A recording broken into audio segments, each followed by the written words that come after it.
Bismillahirrahmanirrahim. Assalamualaikum warahmatullahi wabarakatuh. Video kali ini merupakan lanjutan dari bahasan game teori.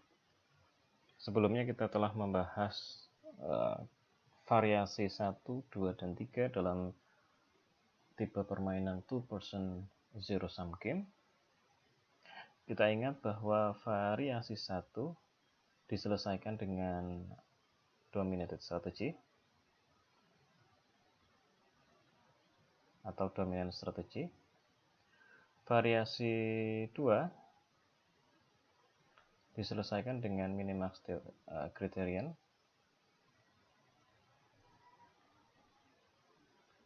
Dan variasi 3 kita ingat sebelumnya tidak bisa diselesaikan dengan pure strategy, gitu ya.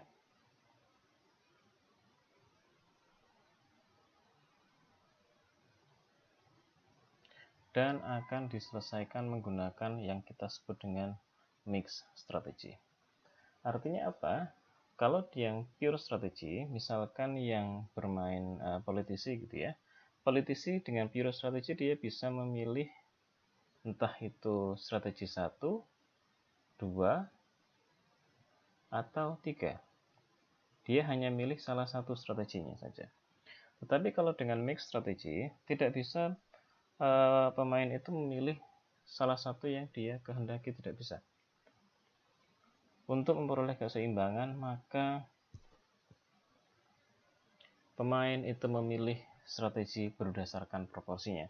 Misalkan dia memilih strategi 1 itu dengan proporsi setengahnya, artinya setengah persen dia akan memilih strategi 1, setengahnya strategi 2, dan 0 strategi 3. Artinya dia tidak memilih strategi 3, tapi akan memilih strategi 1 dan 2 dengan proporsi 1 dengan proporsi setengah, setengah gitu ya.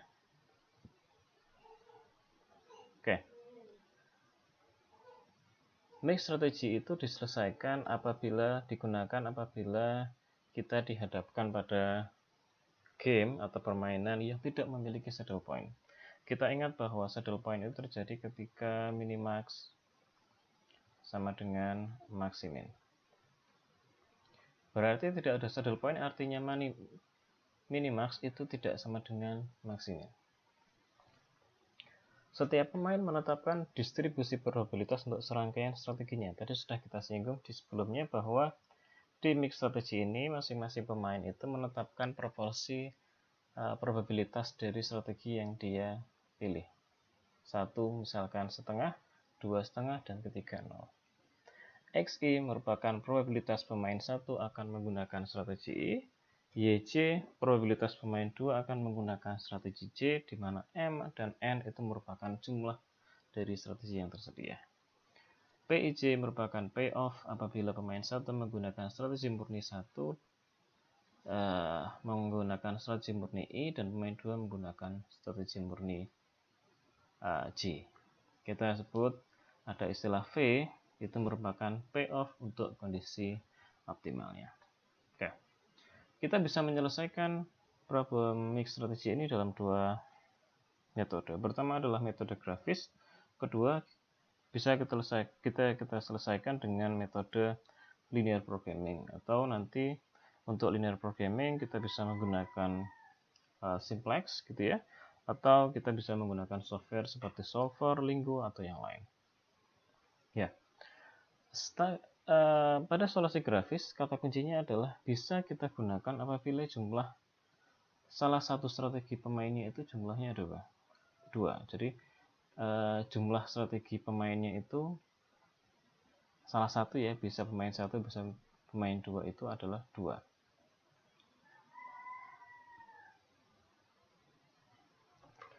Strategi terdominasi dieliminasi terlebih dahulu sehingga salah satu pemain hanya memiliki 2 strategi. Gitu ya. Jadi kata kuncinya adalah salah satu pemain hanya memiliki 2 strategi. Kalau misalkan ini ya, matriks payoff-nya itu berarti nanti bisa jadi M kali 2 atau 2 kali N. Salah satu dari pemain yang itu hanya memiliki 2 strategi. Ini adalah syarat apabila penyelesaian itu akan kita gunakan secara grafis. Oke, misalkan tabel payoff pada variasi 3. Variasi 3 ini masih nyambung dengan cerita sebelumnya, yaitu politisi yang ingin menentukan strategi terbaiknya pada 2 hari terakhir kampanye. Saya review, strategi 1 itu adalah berdiam diri, strategi 1 merupakan kampanye 1 hari di kota A dan 1 hari di kota B. Kemudian politisi 2, strategi kedua ini merupakan kampanye 2 hari di kota A, dan yang ketiga ini merupakan kampanye 2 hari di kota B. Oke, payoff-nya seperti ini. Kita bisa gunakan dominant strategy, artinya strategi yang inferior itu kita hilangkan. Kita cek di sini bagi politisi 1, coba kita cek apakah ada strategi yang inferior. 0, 2, 4. Oke. Kita bandingkan 2 dan 3. Antara 2 dan 3 jelas kita lebih memilih, politisi 1 lebih memilih strategi yang menguntungkan untuknya dalam hal payoff-nya paling besar. Berarti jelas di sini adalah kita bisa menghilangkan strategi 3 karena dia terdominasi oleh strategi 2. Ini bisa kita hilangkan. Di sini kan jelas 5 itu lebih dari 2, 4 lebih dari 3, min 3 lebih dari min 4. Oke, berarti politisi 1 itu memiliki 2 strategi, yang awalnya 3. Nah, karena ada 2 strategi, artinya kita bisa menggunakan metode grafis, bisa kita gunakan di sini. Ya. Oke. Selanjutnya kita hitung probabilitasnya. Caranya adalah kita anggap politisi 2 itu memilih pure strategi, sementara politisi 1 itu kita anggap masing-masing kita berikan permisalan. Misalkan memilih strategi 1 itu kita misalkan X1, memilih strategi 2 kita misalkan X2. Dengan kata lain, karena jumlah probabilitas itu merupakan 1, maka X2 merupakan 1 dikurangi X1. Oke, kita anggap politisi 2 menggunakan pure strategi, artinya menggunakan entah itu strategi 1, entah itu strategi 2, entah itu strategi 3. Pertama, kalau misalkan politisi 2 menggunakan strategi 1, ini ya, metriknya, maka payoff untuk pemain 1 itu bisa kita hitung seperti ini. Ini kita kalikan dengan probabilitasnya. 0 kali X1, kemudian 5 kali X2, atau dengan kata lain X2 merupakan 1 min X2. 0 kali X1 ditambah 5 kali 1 min X1. Sama dengan 5 dikurangi 5x1. Apabila pemain 2 menggunakan strategi Y, berarti tinggal kolom ini kita kalikan dengan probabilitasnya, ketemu 4 min 6x1. Apabila politisi 2 menggunakan strategi 3, maka sama, berarti kita temukan min 3 plus 5x1. Oke, kita memiliki 3 grafik di sini. Grafik yang akan kita gambarkan itu merupakan fungsi dari yang sumbu X merupakan X1 di sini. Yang sumbu Y itu merupakan apa? Expected payoff-nya. Itu kita letakkan di sumbu Y. Oke. Kita gambar 3 grafik ini, nanti dari hasilnya akan kita evaluasi. Oke. Untuk menggambar kalian bisa menggunakan desmos.com. Ini sangat membantu mengilustrasikan grafik, gitu ya. Ya. Yang sumbu Y tadi adalah expected payoff, kemudian yang sumbu X itu adalah X1. Kita gambar ketiga grafik.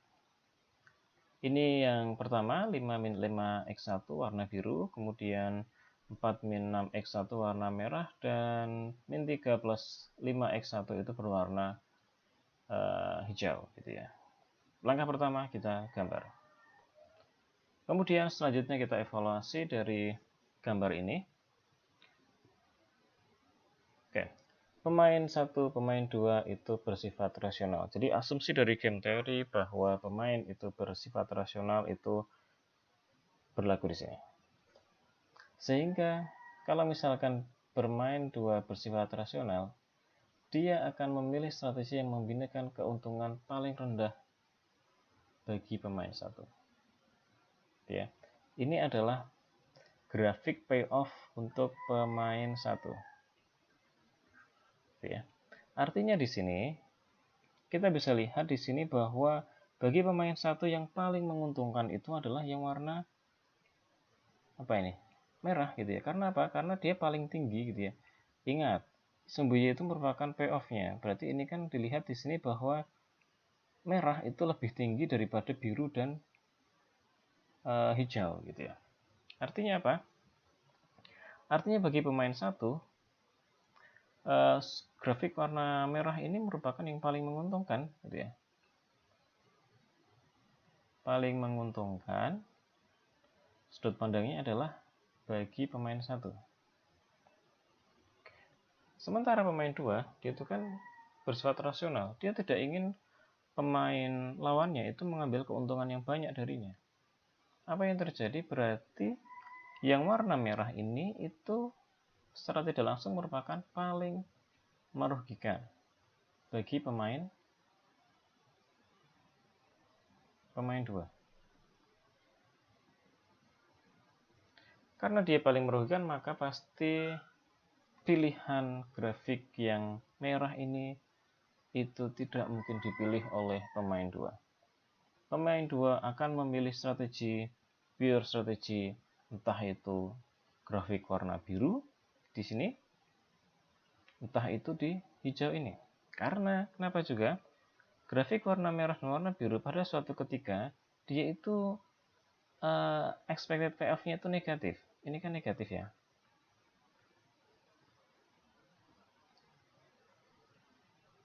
Payoff negatif bagi siapa? Pemain 1.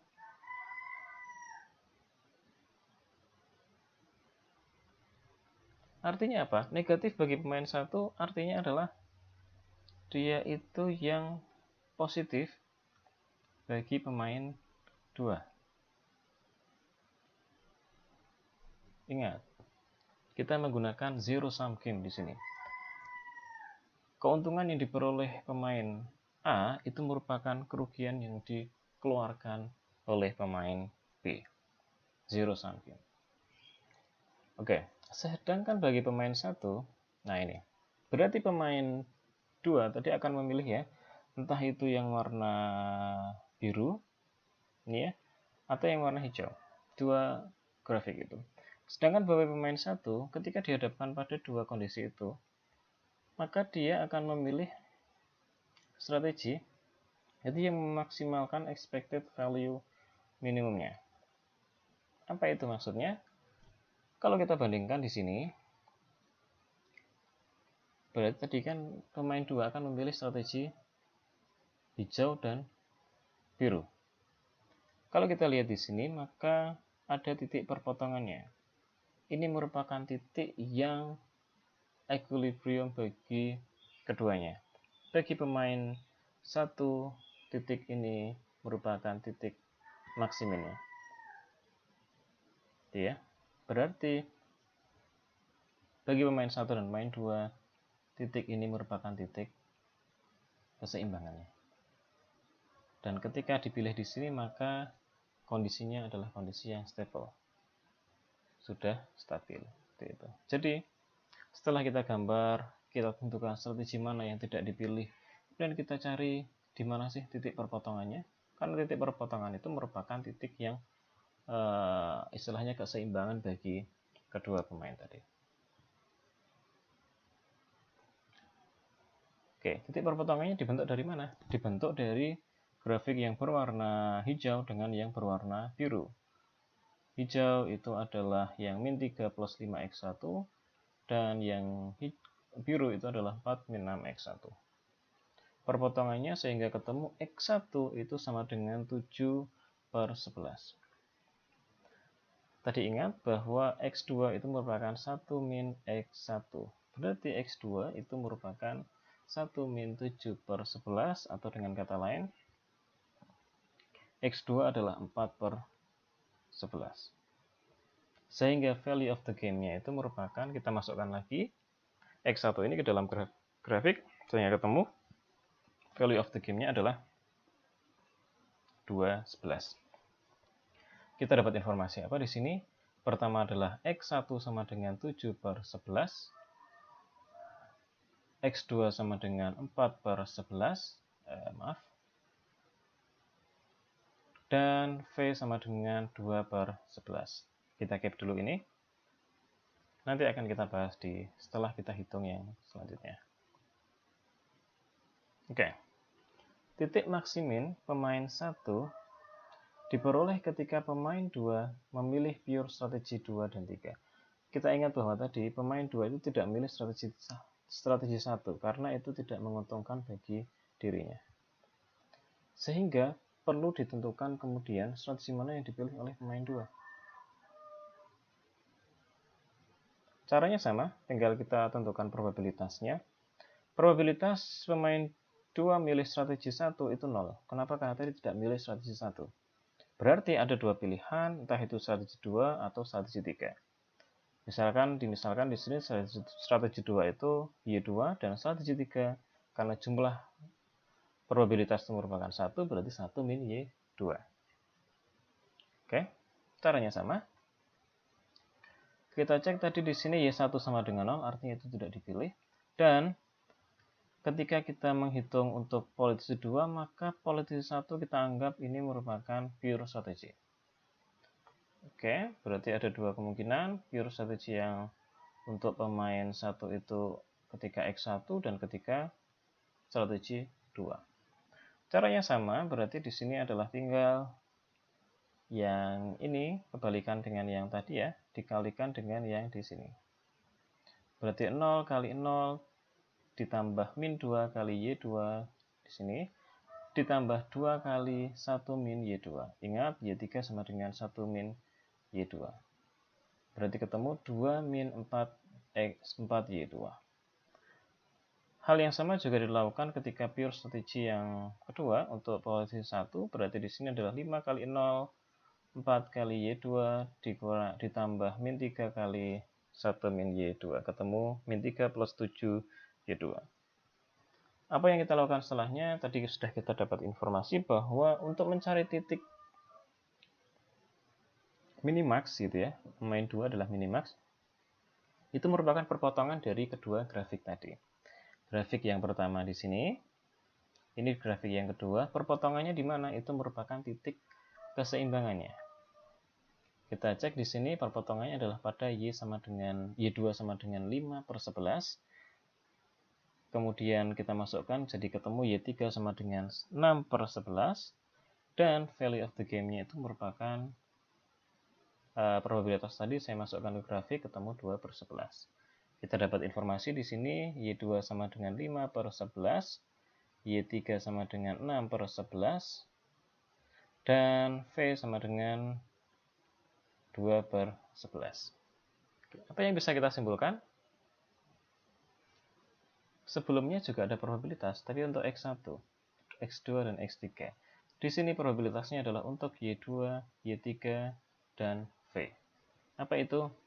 Kesimpulannya /adalah pemain 1 itu bisa memilih strategi campuran dengan probabilitas seperti ini. X1-nya itu 7/11, X2 4/11, X3 0. Artinya tidak memilih strategi 3. Karena tadi sudah tereliminasi dengan menggunakan dominan strategi. Kemudian pemain 2 akan memilih strategi campuran 0, 5/11, 6/11. 0 artinya berarti pemain 2 tidak memilih strategi 1. Kemudian nilai optimalnya adalah 2/11. Nilai keseimbangan ya. Tadi sudah kita, kalau misalkan menggunakan pure strategi, nilai keseimbangan tidak akan pernah terbentuk gitu ya. Masing-masing pemain akan berusaha merubah strateginya gitu, dengan tujuan untuk mendapatkan keuntungan maksimum, atau dengan kata lain dengan tujuan untuk menghalangi pemain lawannya mendapatkan keuntungan bagi dirinya. Dan dengan titik keseimbangan ini merupakan titik keseimbangan yang kondisi stabil bagi kedua pemain. Ingat di sini untuk strategi campuran berarti pemain itu tidak memilih satu strategi, tapi ada alternatif strategi dengan proporsinya seperti ini. Proporsi dihitung berdasarkan payoff-nya, pengembaliannya. Berarti bagi pemain satu maka lebih besar proporsinya untuk memilih strategi yang ke satu dibandingkan dengan strategi kedua. Strategi 3 tidak dipilih sama sekali. Solusi grafis. Metode yang kedua menggunakan solusi linear programming.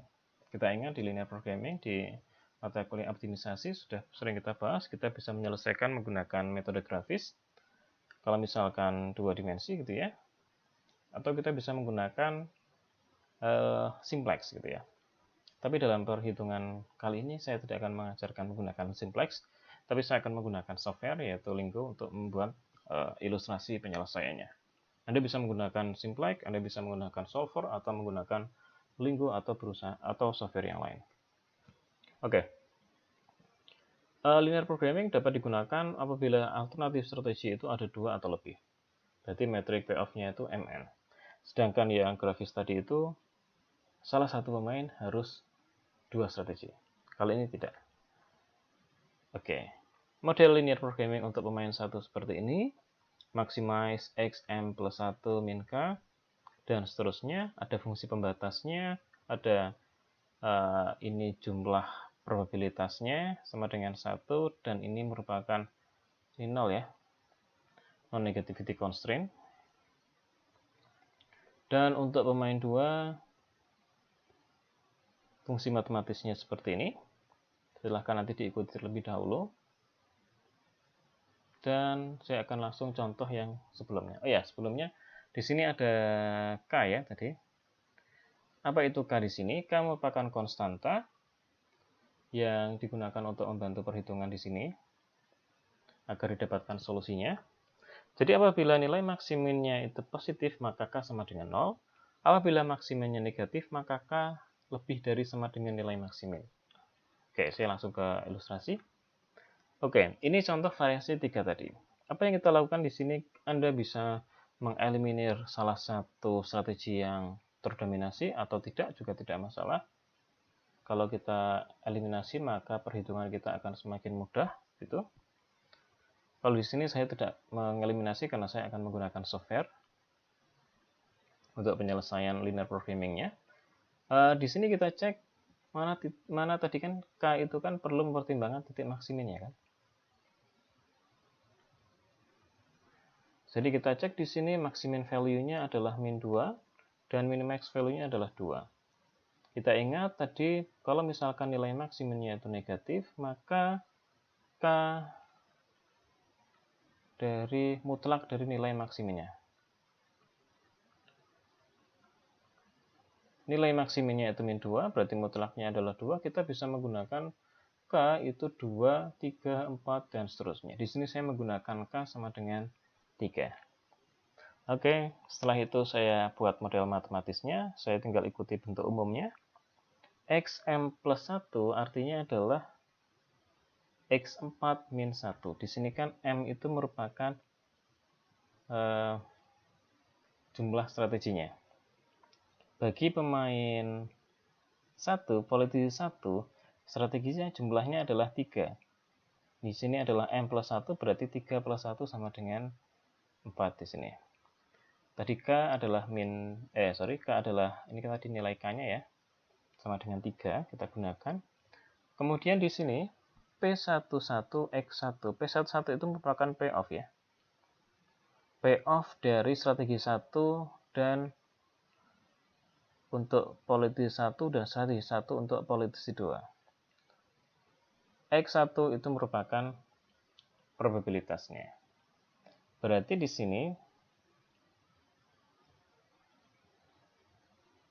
kita kalikan yang kolom ini dengan kolom yang di sini.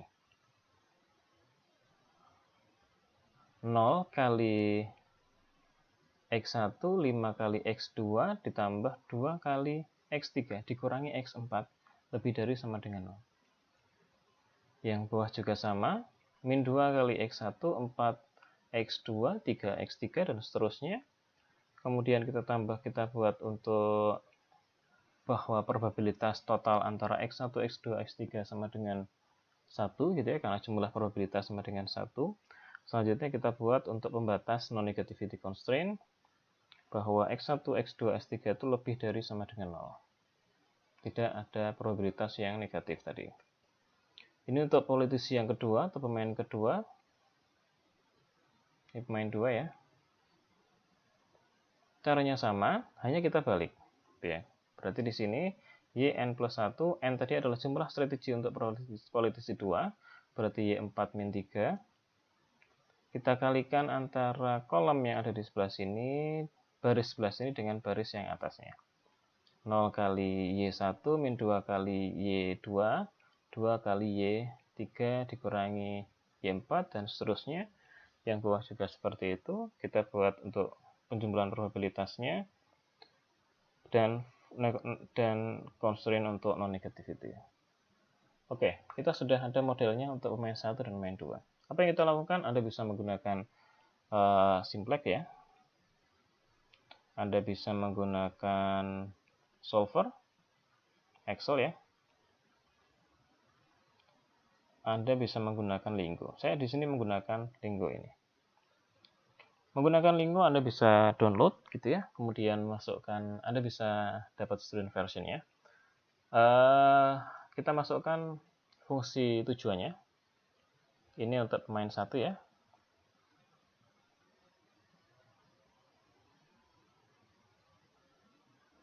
Pemain 1. Tadi maximize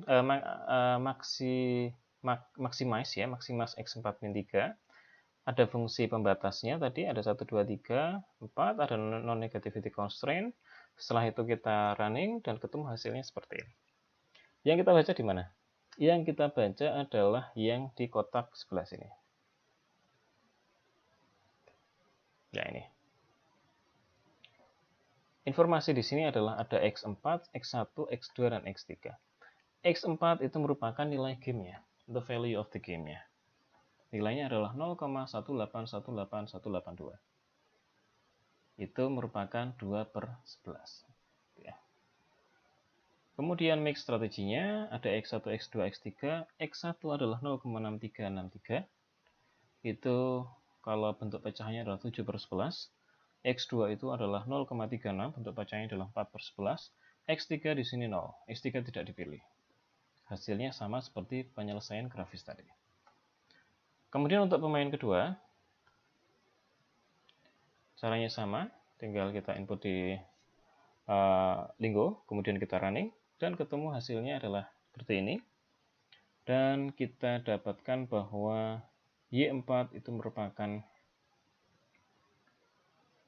value of the game-nya, berarti 2/11.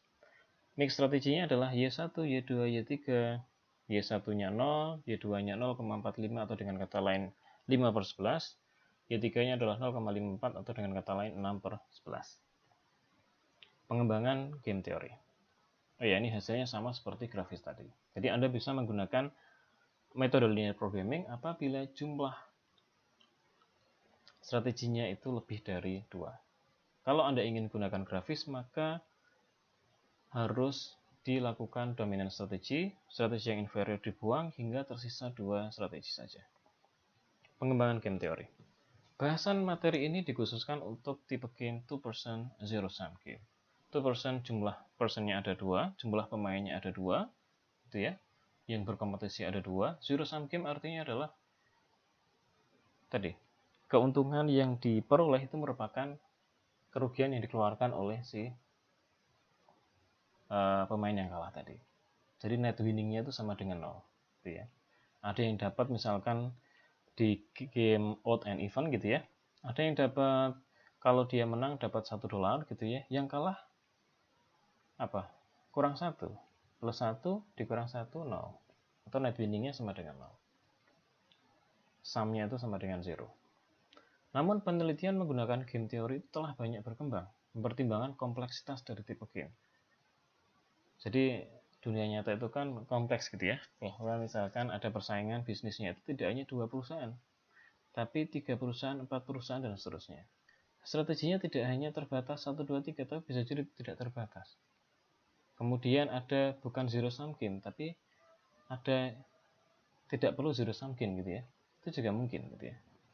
Jadi yang perlu dijelaskan di sini tipe-tipe yang sering digunakan gitu, misalkan di sini ada 2% constant sum game. Jadi kalau di zero sum game itu jumlahnya itu sama dengan 0 di sini ya, sumnya itu sama dengan 0. Tapi kalau di constant sum game itu bukan 0, tapi konstanta tertentu. Jadi penjumlahan itu konstanta tertentu. Makanya di sini disebut dengan constant sum game. Ini diimplementasikan untuk tipe jenis permainan seperti apa? Bisa jadi ini merupakan sharing ini ya, sharing apa? Keuntungan gitu ya, sharing keuntungan. Kalau yang zero sum game tadi ada yang menang, ada yang kalah. Misalkan di sini konstannya jumlahnya itu merupakan positif 1000. Berarti artinya masing-masing itu mendapatkan proporsi sharing 1000 tadi gitu ya, payoff-nya tadi. Kemudian n-person game. Kalau di sebelumnya 2%, 2 pemain. Kalau di sini adalah jumlah pemainnya itu lebih dari 2. Gitu ya. Nah, kira-kira kenyataannya yang paling banyak kita temui pemainnya 1, 2 atau lebih dari 2. Seringkali kita temui persaingan itu pemainnya adalah lebih dari 2. Non-zero sum game tadi tidak perlu ini, jumlahnya itu sama dengan 0. Kemudian infinite game artinya adalah jumlah strateginya itu tidak terbatas.